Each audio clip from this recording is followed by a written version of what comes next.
অনেকদিন পরে আমরা আসছি মাওয়া ঘাটে ইলিশ খাওয়ার জন্য। এখন আমরা আসছি পদ্মার পাড়ে।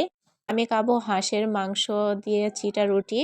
সারাদিন ঠান্ডা লাগে নাই, এখন যেহেতু রাত হয়ে গিয়েছে প্রচুর ঠান্ডা লাগতেছে। আসসালামু আলাইকুম, কেমন আছেন সবাই? অনেকদিন পরে আমরা আসছি মাওয়া ঘাটে ইলিশ খাওয়ার জন্য। সাথে আছে বেগুন ভাজা, ইলিশ মাছের লেজের ভর্তা, কালো জিরার ভর্তা, ডাল, শুকনা মরিচ। কে কে ইলিশ মাছ পছন্দ করেন অবশ্যই কমেন্টে জানাবেন। ইকরাম এখানে খেলা করতেছে, ওর খাবার খাওয়া শেষ, আমাদের খাবার খাওয়া শেষ। এখন আমরা আসছি পদ্মার পাড়ে ঘুরতে। এখানে সবাই মিলে আমরা আড্ডা দিব। জায়গাটা কত সুন্দর তাই না? বিকাল বেলায় আড্ডা দেওয়ার মজাটাই হচ্ছে আলাদা। আমার এই ফোনটা নষ্ট, তো ওই জন্যই বয়সটা হয়তো বা একটু কাঁপনি কাঁপনি হয়।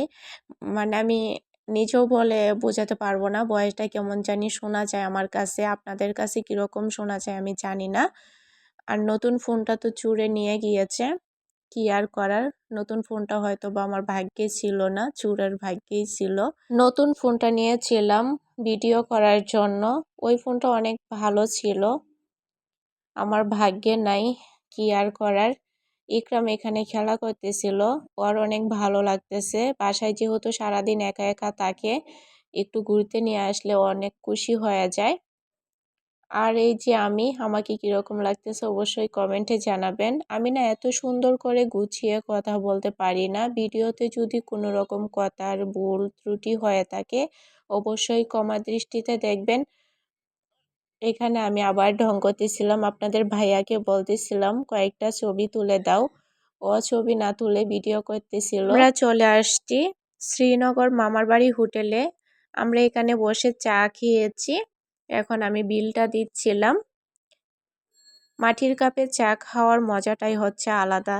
ইকরাম এখানেও ও দৌড়াদৌড়ি করতেছিল। এই যে মামার বাড়ি হোটেল, অনেকটা সুন্দর হোটেলটা। কে কে এখানে আসছেন কমেন্টে জানাবেন।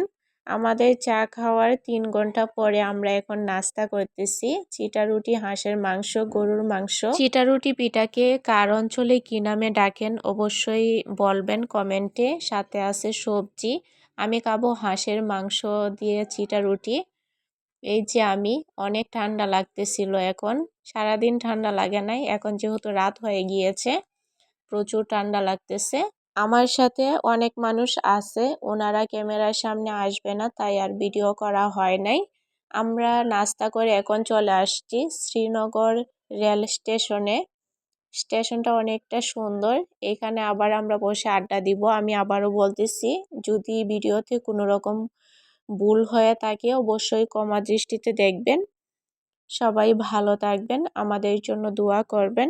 আল্লাহ হাফেজ।